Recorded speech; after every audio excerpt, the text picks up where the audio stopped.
또다시 현직 대통령이 파면됐습니다. 헌정 사상 두 번째인데요. 정치권은 빠르게 조기 대선 국면으로 전환하고 있습니다. 관련 내용 짚어보겠습니다. 최수영 정치평론가 그리고 김상일 정치평론가 나왔습니다.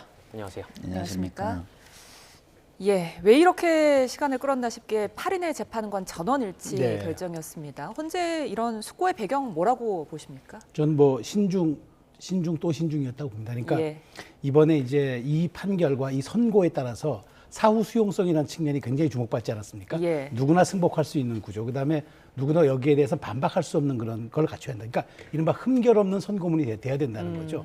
그런 측면에서 논리 구조라든가 소추안에 대한 하나하나의 반박을 떠나서 거기에 그 갖춰지는 법리와 논리의 구조가 누가 들었을 때도 인정할 수 있고 설득당할 수 있는 그런 이제 구조를 갖추기 위해서 아마 그래서 마지막 날까지 11시 한 것도 최종 그 평의 과정에서 아마 이걸 아마 읽으면서 서로 간에 마지막 조율을 했을 거라고 저는 생각을 합니다. 물론 나중에 이제 시간이 흐르면은 이제 헌재의 뒷얘기들이 좀 흘러나오겠지만 헌법재판관들이 그만큼 저는 보안도 잘 지켰고 또 그 조금 시일이 늦어지는 것에서 정치권이나 이런 시중에서는 여러 가지 의혹과 뭐 설들이 난무했지만 결국에는 법리와 헌법의 정신의 구조에 치밀하게 저는 입각해서 본인들이 아마 이런 구조로 가기 위해서 조금 더 흠 하나 남기지 말자라는 쪽으로 아마 합의가 됐던 것 같고요. 그런 측면에서 이제 여러 가지 정치적 변수, 그 다음에 일정들이 건 또 일부 감안했겠죠. 왜냐하면 헌재 재판이라는 게 사법과 정치의 경계에 있으니까. 그런데 이 논리 구조문을 놓고 봤을 때 저는 누구도 여기에 대해서는 크게 이의를 제기할 수 없을 정도의 흠결 없는 선고문을 갖추기 위한 그런 어떤 그 정말 산고의 시간이 아니었을까 그렇게 저는 분석합니다. 선고문을 다 보셨을 텐데 이제 5가지 주요 쟁점들이 있지 않았습니까? 그 쟁점들 모두 법의 테두리를 벗어났다라는 판단을 헌재가 내렸습니다. 어떻게 보면 이제 윤 전 대통령의 완패다라고 볼 수 있겠죠. 완패라는 표현보다는 헌재가 정의를 구현했고 그다음에 역사에서 우리 헌법과 법률에 명확한 기준을 세웠다 이렇게 보시는 게 맞을 것 같고요. 물론 대통령이 이런 위헌적인 행위를 한 것은 잘못된 것이죠. 근데 그것을 뭐 승리와 패배로 이야기하는 것은 좀 안 맞는 것 같고 저는 당연히 정의가 실현됐고 민주주의의 작동 원리가 건강하게 작동하고 있는 나라라는 것을 확인했다 이렇게 보는 게 더 맞을 것 같습니다. 이번 선고문에 있어서 좀 기억에 남는 부분 어떤 게 있으셨나요? 저는 헌재가 이 국가의 안보와 국민의 생명을 지키는 어떤 명예로운 군인들을 자국민과 대항하게 하고 그럼으로써 정치 중립성이라는 걸 훼손함으로써 그들의 명예도 훼손하고 그들에게 어쨌든 큰 짐을 지웠다는 걸 사실상 이야기했잖아요. 저는 그 부분이 굉장히 많이 와 닿았습니다. 그러니까 다시는 우리가 군사 독재 시절을 거치면서 군이 정치에 개입되면 안 된다는 걸 역사적으로 가장 뼈저리게 느낀 국가이자 국민이 우리입니다. 근데 그런 국민에게 그런 시도를 다시 한 것을 경계한 모습, 그 말에 대해서 저는 굉장히 좀 가슴에 와 닿았습니다. 이 질문은 좀 최수영 평론가님께도 같은 질문을 좀 드려보겠습니다. 저는 뭐 특정 구절을 떼어서라기보다는 전체적으로 저는 앞으로 이 선고문이 우리 미래의 대통령이 될 분들에게 참고했으면 좋을 아주 전범으로 교범으로 남았다 생각합니다. 이렇게 하지 않으면 됩니다. 이 반대로만 하면 성공한 대통령이 됩니다. 이렇게 하면 안 된다는 거를 헌재가 선고문에 담았기 때문에 특히나 저는 헌재가 법리적으로도 충실했지만 정치권에 대한 일침을 빼놓지 않았다는 것. 즉 다시 말하면 윤 전 대통령이 이렇게까지 할 수밖에 없었던 이유 중에 하나가 국회에 그런 어떤 말하자면 제도적 자제가 없이 몰아붙이고 탄핵권 남발하고 물론 그게 법에 있다 할지라도 그런 점에서 대통령이라는 사람이 그 직위에서 충분히 이거는 민주주의의 위기 혹은 국정 운영의 어려움을 느꼈을 수 있겠다고 인정을 해줬습니다. 그건 대통령의 판단을 존중하지만 그럼에도 불구하고 군과 경찰을 동원한 이 계엄은 안 되었고 그다음에 이 문제는 전적으로 대화 타협과 조율로서 풀었어야 했다. 그리고 이제 민주당에 대해서도 여러 가지 그동안 여러 가지 자제력을 잃고 했던 그런 부분들이 결국에는 이렇게 또 정치를 극한으로 몰았던 만큼 거기에 대한 따끔한 일침도 저는 했거든요. 그래서 선거의 구조 물론 소추안에 대한 여러 가지 특히나 이제 또 하나가 제가 지적하고 싶은 거는 이제 부정선거에 대한 얘기는 굳이 이제 이번에 논의 안 해도 될 문제인데 거기에 대한 것도 여러 가지 판결까지 포함해서 쭉 선거문이 얘기한 거는 나중에 우리 사회가 이걸로 더 소모적인 그런 논쟁하지 말자. 선거문에 이례적으로 좀 담았다고 생각하거든요. 그러니까 굉장히 그런 것들까지 고려한 사후 수용성을 굉장히 고려했던 것 같은데 특히나 저는 앞으로 우리 국가를 이끌 이제 곧 2달 후에 새로운 대통령이 선출되고 앞으로도 계속 가겠지만 이런 분들이 아마 이걸 좀 참고했으면 좋겠다. 그리고 이런 어떤 우리나라의 헌법 정신에 부합하는 본인이 국론 분열을 하지 않고 그다음에 국민을 통합하고 국가를 이제 발전으로 이끌겠다는 이런 것들에 대한 어떤 말하자면 자기 어떤 그 신념 이런 것들 아마 이번 선거문을 좀 많이 읽어봤으면 좋겠다는 생각을 한번 가졌습니다. 네. 예. 그리고 또 많은 분들이 이제 손에 꼽는 대목이 이례적으로 윤 전 대통령 측 그리고 국회 측 양쪽을 좀 꾸짖은 대목이었어요. 이 부분은 어떻게 보셨어요? 그러니까 그 헌재 재판관들이 국민의 마음을 역시 잘 읽고 있구나 저는 이렇게 생각한 게요. 예. 선출직 정치인들 그들이 모여 있는 또 여의도 정치권은요. 가장 중요한 게 뭐냐면 공무원들이 할 수 없는 걸 해야 되는 겁니다. 그게 뭐냐면 갈등을 조정하고 서로 대화와 타협을 하고 그리고 유권자의 눈치를 보고 이걸 열심히 해야 되는 거예요. 왜냐하면 행정부는요 권한을 행사하는 곳이기 때문에 그게 좀 약합니다. 그러면은 유권자와 좀 더 가까이, 국민들과 좀 더 가까이에서 그들과 공감대를 형성하고 눈치를 좀 더 보고 거기에서 나타나는 갈등을 해소해주는 일을 정치권이 해야 되는데 그걸 못하고 있는 모습입니다, 지금. 지금 당장도 이 헌재의 재판 과정에서 일침을 맞은 측들이 어떻게 하고 있습니까? 자기들 반성을 하라고 일침을 놨는데 남을 비난하고 있는 거예요. 그러니까 여당 측은 자신들의 책임과 반성을 하라고 일침을 놨는데 이재명은 안 된다고 얘기하고 있고 민주당은 탄핵이나 이런 어떤 부분에 있어서 너무 또 그 의석을 많이 차지하고 있다고 너무 독주를 하거나 과도한 행위를 한 것을 꾸짖었는데 여당이 문제가 있다라고 또 이야기를 하고 있는 거예요. 예. 저는 헌재 재판관들은 각자가 반성하라고 말씀을 하신 것 같아요. 그러니까 민주당이 우리도 과한 부분이 있었다. 그러나 지금 현 정권이 너무 심했기 때문에 우리가 거기에 맞대응을 하긴 했지만 그 부분에서 과한 부분을 우리가 반성하고 앞으로는 과할 필요가 없는 부분을 찾아서 과하지 않게 정치를 해나갈 수 있는 것을 찾아 나가겠다 이렇게 얘기하고 예. 여권에서는 우리가 야당을 너무 무시하고 대화 타협을 거부하고 너무 독주를 한 부분에서 반성한다. 그래서 야당과 더 대화하고 더 대화하기에 제안하고 이런 모습을 견지해 나가겠다. 이런 얘기를 하라고 얘기한 거 아닌가요? 네. 근데 서로 상대방을 욕하고 있어요. 예. 그건 뭐예요? 정치권이 아직도 정치가 복원되지 않고 정치 자체가 없다는 거를 여실히 아직도 보여주고 있다는 뜻이라고 저는 생각합니다. 네. 예. 어제 파면 선거 이후에 네. 그 윤 전 대통령 측이 그러니까 이제 법률 대리인단을 통해서 메시지를 내놨는데 이 메시지를 놓고도 조금 지적이 있었습니다. 승복을 이렇게 완벽히 하는 그런 어떤 메시지가 아니다. 승복의 어떤 정도가 약하다 이런 지적이 있어요. 아니 근데 저는 그 말을 이해 못 하겠는 게 불복을 안 했으면 승복 아닙니까? 근데 저는 굳이 그건 존중합니다. 물론 헌법재판관들의 판단에 존중하고 헌법재판관의 결정을 따르겠습니까? 따르니까 퇴임을 하는 거죠. 그 바로 이제 파면된 거죠. 근데 거기에 대해서 왜 그 말이 안 들어갔냐고 시비 삼는 건 좀 과도하다고 보고 저는 거기에 충분히 담겼다고 봅니다. 어쨌든 부족한 저를 지지하고 응원해 준 국민 여러분 감사하고 내가 이렇게 못해서 송구하다. 그다음에 앞으로 나는 대한민국과 국민 여러분에서 살겠다.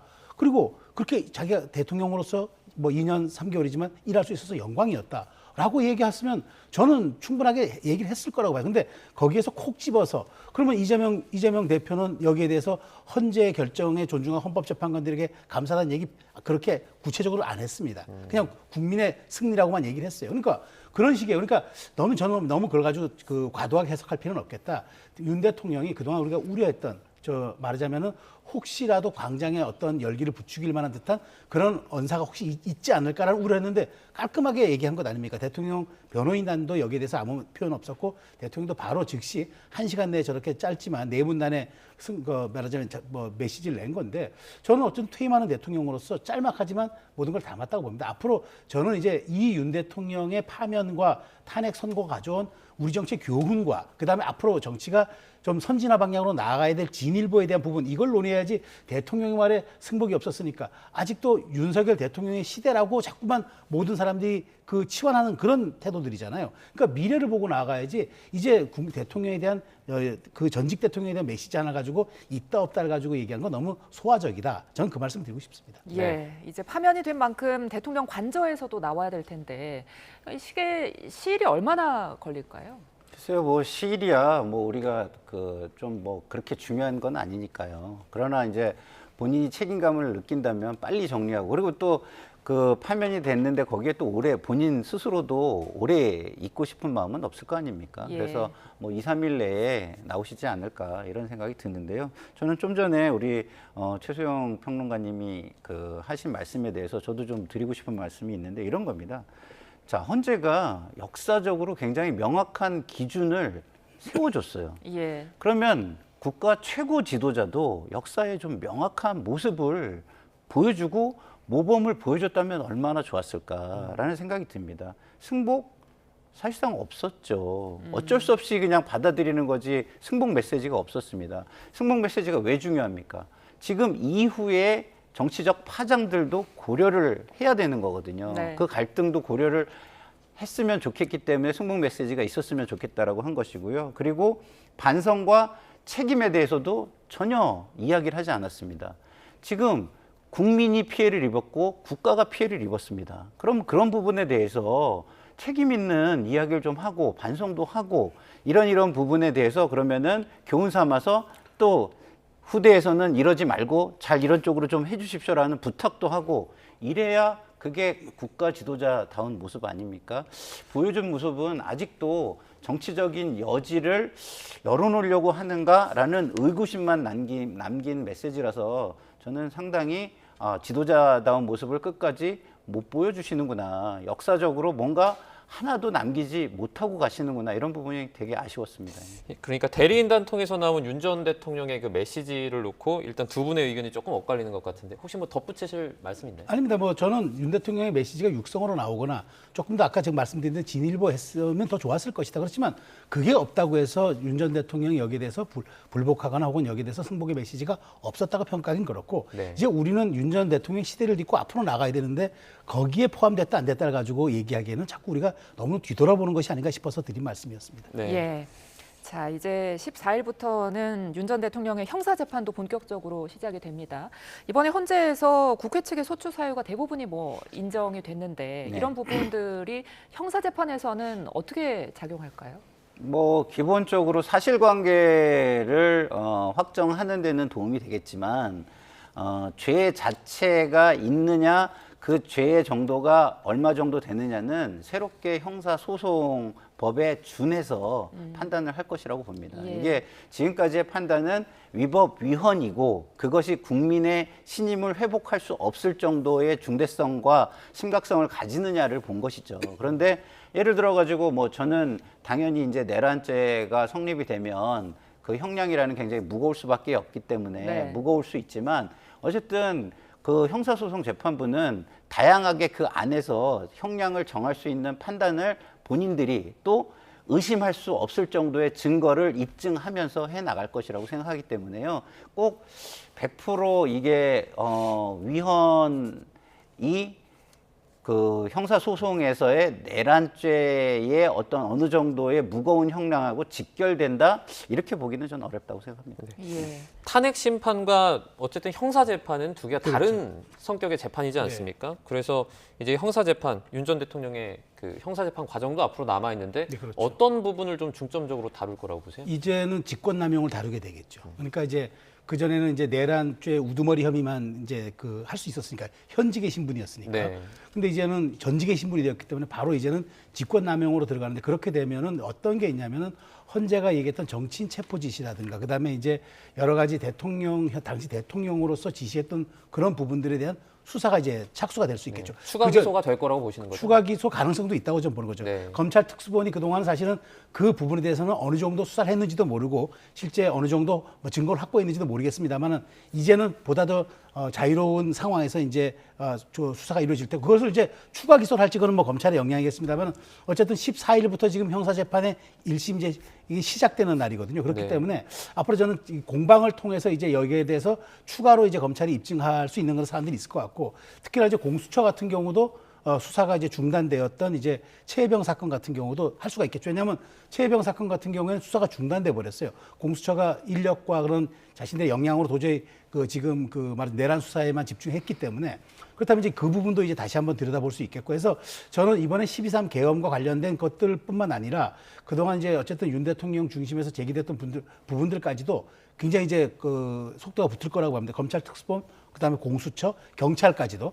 자, 근데 중요한 거는 이제 우리가 윤 전 대통령의 시대를 딛고 60일의 대선을 거쳐가지고 새로운 미래로 나아가는데, 저는 그런 측면에서 이 부분은 사법의 측면에 맡겼으면 좋겠다. 지금도 세 수사기관이 각각 다른 트랙으로 지금 조사를 하고 있고, 추가 기소를 하든 법정에서 더 증거 유무를 다투든, 그거는 이제 사법의 영역으로 맡겨놓고 정치가 여기에 개입하는 순간 이게 또 하나의 그 상쟁이 되는 겁니다. 정쟁을 넘어서 양쪽이 싸울 수밖에 없는 그런 고리를 스스로 만드는 거기 때문에 저는 이제는 정치의 시간으로 돌아와야 한다니까, 사법에 대해서 그동안 제기됐던 의혹 명백히 조사해야죠. 그리고 이제 전직 대통령이고 자연인 신분이니까 여러 가지 또 새로운 혐의가 추가될 수 있겠죠. 그건 저는 그것이 온당히 사법의 시간으로 둬야 한다. 다만 여기에 대해서 정치가 개입하지 말고 정치는 온전히 정치를 회복하는 시간으로 가져야 한다. 저는 이걸 좀 분리했으면 좋겠다는 말씀을 꼭 드리겠습니다. 네, 이제 자연인으로 돌아간 만큼 여러 가지 이제 사법 리스크에 직면하게 됐습니다. 공천 개입 의혹에 대한 관심이 굉장히 컸는데, 이 부분과 관련해서 그 윤 전 대통령 부부가 소환될 가능성은 어떻게 보세요? 뭐 가능성이야 당연히 있죠. 그러나 이제 어쨌든 그렇게 수사에 나가려면 지금까지 증거가 확보된 것들을 잘 정리를 해야 되겠고, 그런 부분에 대해서 또 다지는 수사를 해야겠죠. 그래서 그것이 좀 명확한 증거들이 확보된다면 당연히 뭐 수사 기소로 이어질 것이고요. 그렇지 못하다고 한다면은 또 그렇게 안 될 것이기 때문에 좀 전에 말씀을 잘 해주신 것처럼 국가 기관들이 제 기능을 다 해서 국민의 신뢰를 회복할 수 있는 기회로 삼아야 되겠다, 이런 생각이 들고요. 국가 기관들이 제 기능을 다 못한다는 불신 때문에 그동안의 정치권의 요구가 있었고, 예. 그 요구를 받아서 정치권이 또 거기에 뛰어들었던 것이거든요. 예. 그렇기 때문에 그런 것들이 벌어지지 않도록 국가의 기관들, 특히 검찰에서 좀 더 국민의 불신을 불식시키는 그 성실한 수사를 해줬으면 좋겠다, 이런 생각이 듭니다.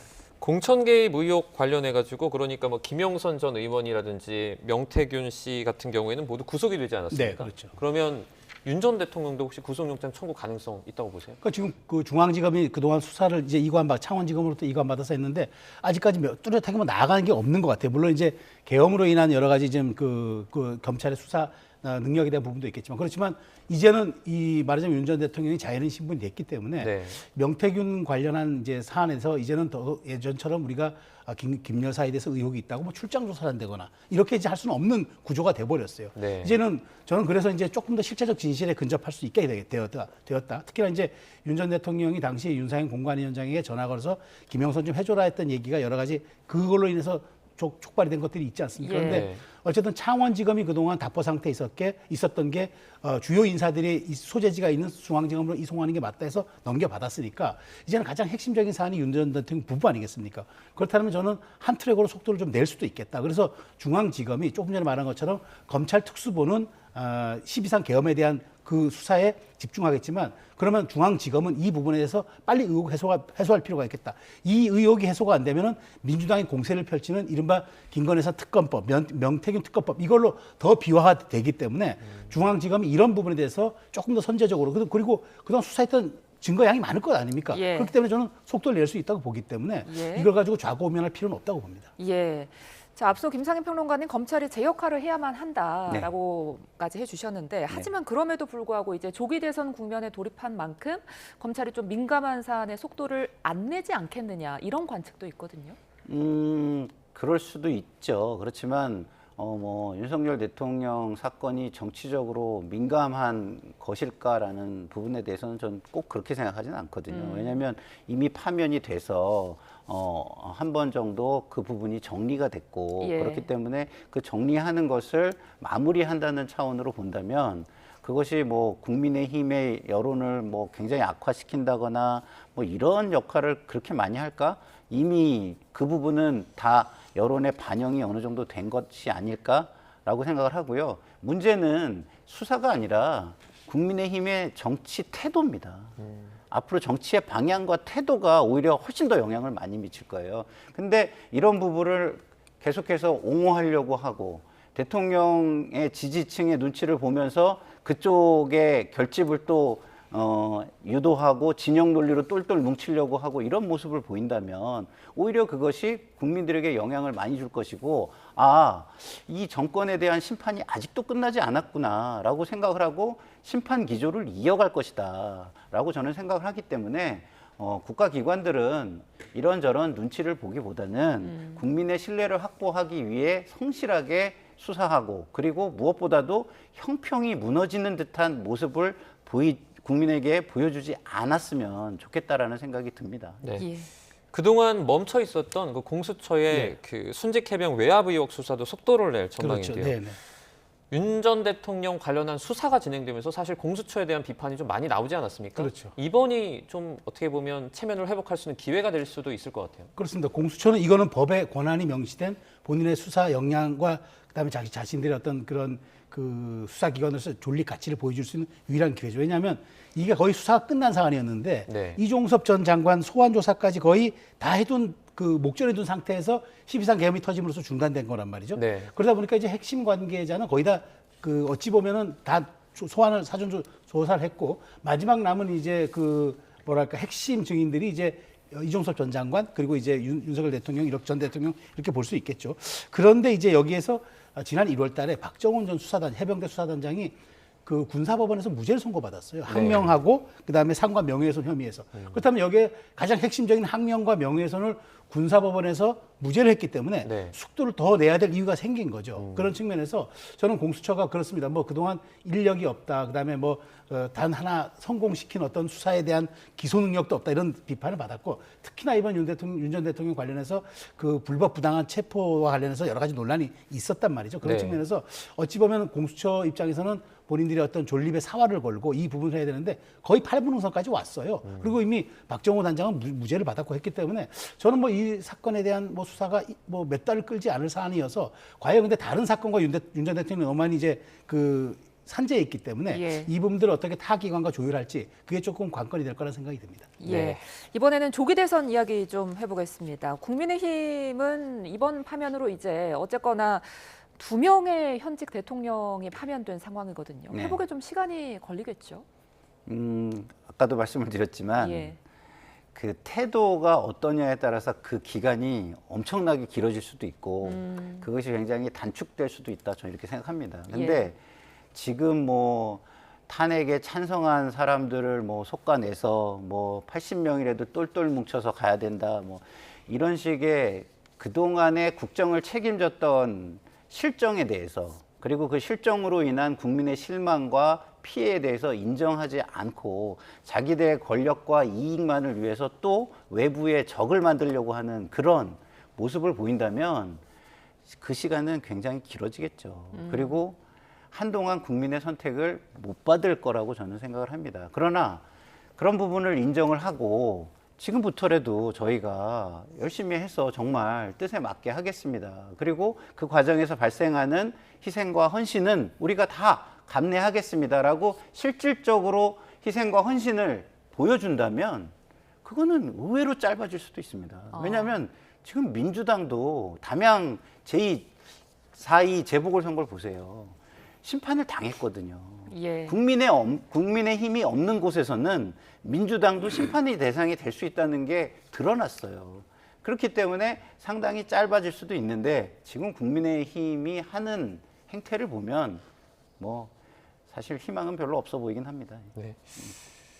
탄핵을 이제 그 탄핵 인용으로 탄핵을 당했더라도 윤 전 대통령 또는 윤 전 대통령의 어떤 측근들의 영향력을 완전히 무시할 수는 없지 않습니까? 네. 어떻게 보면 그 이번에 있을 조기 대선 국면에서 이런 영향력은 좀 어떻게 저희가 볼 수 있을까요? 예, 그런 영향력 현실적으로 있을 수 있을 겁니다. 그런데 정당의 제1 목표, 강령에 있는 제1 목표가 뭡니까? 정권을 획득하기 위한 그게 정당의 제1 강령입니다. 네. 정권을 획득하지 못하는 정당은 정당이 아닙니다. 그러니까 정당의 존립 가치의 가장 그 1호 강령은 우리는 정권을 획득하는 게 우선 목표입니다. 그런데 그걸 획득하는 지금 과정이 딱 60일 남았습니다. 이제 60일도 내일이면 채 남지도 않습니다. 자, 그러면은 이 와중에 그러면은 승리를 위한 법칙은 어떤 게 있을까요? 과거로부터의 절연이죠. 그 다음에 새로운 비전과 미래를 보여줘야죠. 왜냐하면 대선은 총선과 달라서 총선은 이른바 회고형 투표지만 대선은 미래형 투표, 전망형 투표, 비전형 투표라고 합니다. 그걸 거의 보여줘야죠. 지금 어제 그제까지 집권 여당이었습니다. 그 2년 반 동안 쌓았던 실력과 능력이 있습니다. 그런데 우리가 흔히 이런 얘기를 합니다. 뒤돌아보되 돌아가지는 말자. 뒤돌아봐야죠. 근데 돌아갈 수는 없는 것 아닙니까? 정당의 존립 목표가 그렇다면 거기에 반대하거나 그 발목을 잡는 사람들이 해당 행위하는 거 아닙니까? 그런 측면에서 저는 더군다나 60일, 이륙하는 활주로의 길이와 속도는 매우 짧습니다. 그렇다면 급 변침이든 아니면 급 전환이든 어떤 식으로든 국민에게 소구하고 다시 새로운 비전과 미래를 제시해서 다시 국민 마음을 살려 노력을 해야죠. 근데 그것이 과거로의 전련이 필요하다면 해야죠. 저는 그런 측면에서 이런 문제는 대단히 단순하다고 봅니다. 이번 주말과 하루 이틀 지나고 다시 좀 이 먼지가 가라앉으면은 국민의힘은 미래를 봐야 될 겁니다. 근데 그 와중에 다양한 목소리들이 나오겠지만 이런 것들을 지도부가 조율하고 그다음에 새로운 비전을 내고 선관위 구성하면서 당이 나갈 방을 제시하는 게 그게 바로 지도부가 할 일입니다. 저는 아마 주초부터는 그 메시지와 좀 방향이 좀 달라질 거라고 생각하고 있습니다. 예. 자, 뭐 이런 이야기도 나옵니다. 진보 진영과는 다르게 보수 쪽에서는 아직 확실한 대권 주자가 없는 만큼 이제 본격적인 경선 레이스에 돌입하면은 그래도 좀 흥행이 되지 않겠느냐 이런 목소리도 있거든요. 그러니까 그 흥행이 되려면 지금의 행태를 버려야 된다니까요. 지금처럼 아직도 그 탄핵 그 국면에 묶여가지고 그때 반대 목소리를 냈던 뭐 비판의 목소리를 냈던 사람들을 책임지게 만들어야 된다. 이런 얘기를 하고 있으면 그리고 또 지도부는 대통령을 찾아가서 위로를 한다. 자, 좋습니다. 그 지지층에는 박수 받고 자기 당권을 유지하는 데는 도움이 되겠죠. 그러면은 다음 공직선거에는 도움이 될까요? 중도층 국민과 반대 진영의 국민들이 있어요. 그 사람들은 일종의 피해자입니다. 근데 그 피해자들한테 뭐 2차 가해를 하는 거나 다름이 전 없다고 봐요. 왜? 우리는 변하지 않아. 우리는 옳았어. 이런 듯한 모습을 보이잖아요. 그럼 그게 얼마나 화가 나고 또 분노가 느껴지겠어요. 아, 저 사람들은 안 바뀌는구나. 그냥 자기들의 이익만을 위해서 또 계속 저러겠구나라는 생각을 하지 않겠습니까? 그래서 그런 모습들이 국민의 눈치를 전혀 보지 않는 모습으로 비춰줄 수 있다. 그렇게 한다면, 그렇다면 아직 희망이 생기기는 좀 어려운 것 아닌가. 지금 우리 최소영 평론가님은 좀 희망과 기대를 말씀하셨지만 우리 최소영 평론가님께서 말씀하신 대로만 하면 된다는 말씀을 국민의힘 쪽에 좀 드리고 싶습니다. 네. 이재명 대표 얘기도 조금 해보겠습니다. 뭐 선거법 항소심에서 무죄가 나왔습니다. 1심이 완전히 뒤집혔는데 그래서 이제 앞으로 뭐 앞으로 나갈 어떤 선거 이후에 꽃길만 있을 것이다. 이런 전망도 나오고 있거든요. 중도 확장 이게 아직도 좀 관건으로 꼽히고 있어요. 어떻게 보세요? 이재명 대표에게 정치적으로 따라다니는 말이 두 가지가 있습니다. 첫 번째가 사법 리스크. 그건 많은 분들이 아실 겁니다. 두 번째가 뭐냐면 박스권입니다. 항상 이재명 대표 표현할 때 박스권의 지지율이 갇혀 있다. 이 얘기는 뭘까요? 확장성을 못 보여준다는 거예요. 근데 실제로 지금 뭐 제가 여론조사 수치는 말씀 안 드려도 이재명 대표가 그 사법 리스크를 해소했다고 하는 2심 판결이 벌써 열흘 가까이 지났는데 그 이후에 독점적 지위를 가진, 그러니까 야당에는 지금 경쟁자가 없는데도 불구하고 유의미한 상승폭이 별로 없어요. 그 얘기 뭐냐면 이재명 대표가 갖고 있는 비호감과 그다음에 중도 확장력의 능력에는 끊임없이 문제가 제기되고 있다는 거예요. 실제 조금 전에 이제 재보선건 얘기해 주셨지만 전남에서, 그러니까 호남에서는 민주당의 지도자를 몇 년씩 하면요.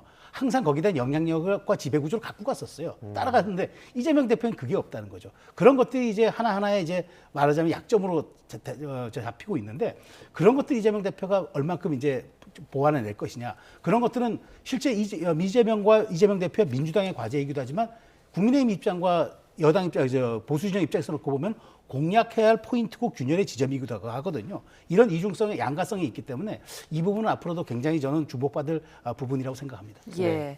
자, 이재명 대표의 꽃길, 비명계와도 좀 관련이 있을 것 같습니다. 힘 있는 비명계가 등장할 수 있을까요?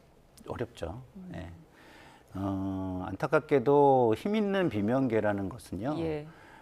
우리 당 내에 그 원동력이 있는 게 아니라 국민의힘에 있어요. 그러니까 국민의힘이 지금의 모습을 탈피해서 국민에게, 중도층에게 소구하는 모습, 그리고 그런 후보를 낼 가능성을 보여준다면 그러면은 위기감을 느끼니까 그 위기감에 따라서 이재명 대표를 비판하는 목소리를 내겠죠.